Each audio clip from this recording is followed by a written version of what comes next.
You often hear people say some variation on "these are strange times."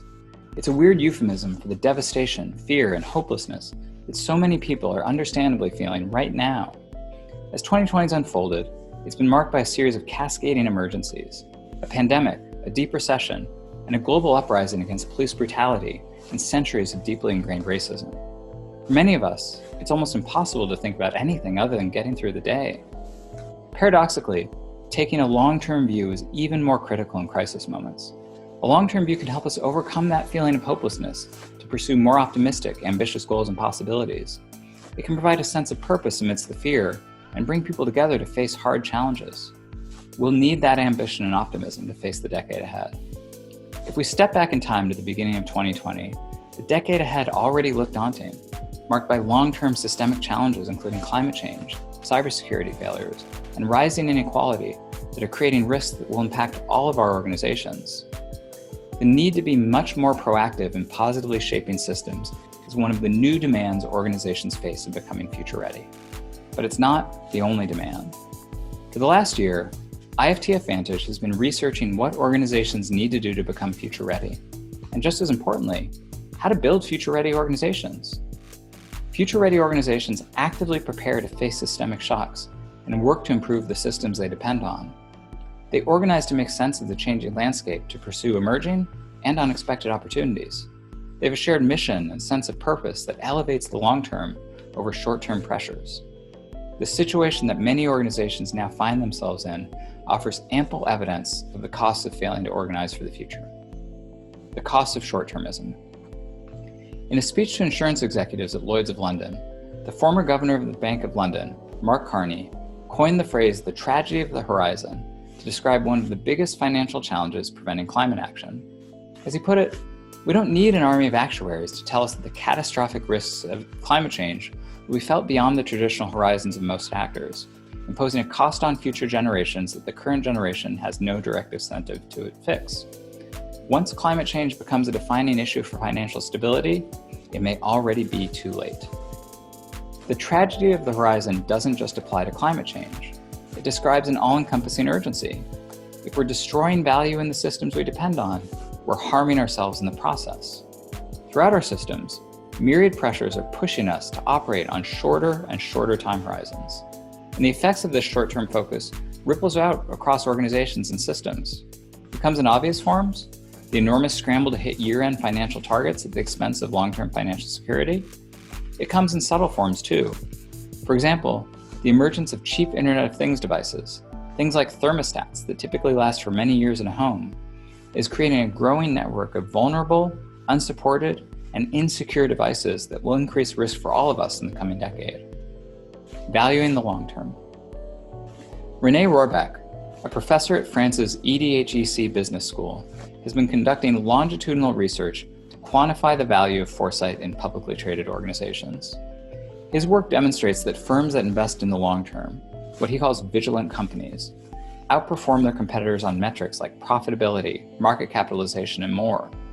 The McKinsey Global Institute has reached similar findings, noting that organizations that invest in the long term are more profitable, rebound faster, and create more jobs and net economic benefits for society. More importantly, operating on a longer-term time horizon doesn't just improve how we perform on today's metrics, but it also opens up opportunities to fundamentally redefine what success looks like. As IFTF's Executive Director Marina Gorbis argues, the future is where people can abandon their immediate turf interests and think about new possibilities, new constituencies, things that may be unthinkable today. Despite the value of being long-term oriented, building future readiness into an organization is an ongoing and challenging process.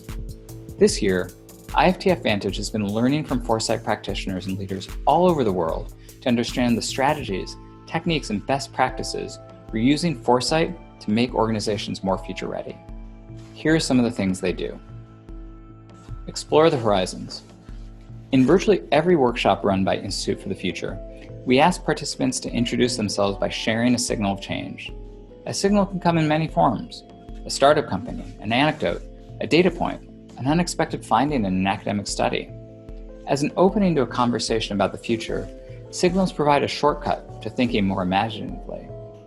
At an organizational level, a practice of scanning for signals, documenting them, and sharing them widely builds an ongoing awareness of new possibilities. It builds a springboard for asking questions and testing assumptions about how the long-term environment might change. In addition to testing assumptions about what's changing, scanning the horizon can challenge organizations to be explicit about what factors are less likely to change. As a foresight researcher for a large technology company told us, we try to understand what's enduring. That is, the human patterns, human behaviors within the motivations. We think these are going to be true 50 years, 100 years from now. Expand points of view. Most efforts to manage time and risk, from project management tools designed to eliminate uncertainties, to algorithmic trading systems that shrink investment cycles to microseconds, they're all aimed at reducing units of time and effort to small chunks of manageable, easy to measure output. Fast food's a great example of this. You can go almost anywhere in the world and get a Big Mac made in exactly the same way, pumped out at just an incredible speed. But of course, the employees working at the restaurant don't understand the supply chain for what they're producing, or even why they're following a recipe in a given way. Shrinking the uncertainty and complexity of a task like cooking a burger is great operational management. But deployed too broadly, this kind of strategy increases the chances of getting blindsided by an external force, or just finding a better way of doing things. That's why future-ready organizations work to constantly expand their temporal bandwidth. This means developing and working with an expanded sense of past, present, and future, expanding the set of stakeholders you consult and interact with, cultivating diversity across the organization. It means constantly seeking out ways to expand your perspective. Ray Dalio, the chairman of investment firm Bridgewater Associates, describes how an expanded sense of time shapes the organization's decision-making. My biggest mistakes in my career had come from decisions that hadn't happened in my lifetime, but had happened many times before. Create space to prepare and explore. In the book Scarcity, The New Science of Having Less and How It Defines Our Lives, authors Sindel Mullainathan and Eldar Shafir look broadly across the social sciences to examine how feelings of scarcity, feeling poor, feeling hungry, or just pressed for time even, can cause people to focus in on what they lack and create numerous hidden costs in the process. They call these hidden costs the bandwidth tax. The bandwidth tax causes individuals to score lower on IQ tests and organizations and systems to perform more poorly. In many cases, the root cause of scarcity is that the tendency to optimize for efficiency leaves so little slack that a small interruption or delay cascades into a much larger problem. Compounding the problem is the sense that few people expect to be in their current role, or even with their current employer 10 years ahead. Foresight can help overcome these dynamics by enabling decision makers to look beyond their immediate interests and consider the kind of legacy they're leaving.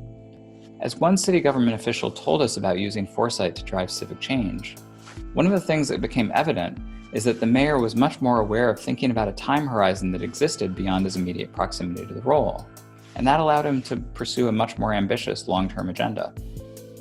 Contribute positively to the systems they depend on. Mark Carney's concept of the tragedy of the horizon is inspired by a classic problem in environmental economics, of the tragedy of the commons. It's an observation that individuals are incentivized to grab as much as they can of a shared resource because they expect others to do the same. This kind of unmanaged behavior leads to wrecking the systems the larger community depends on for long-term prosperity. While almost everyone will nod along in agreement with the long-term importance of contributing positively to larger systems, foresight enables organizations to move beyond polite nodding and focus and reframe questions to define new strategic paths.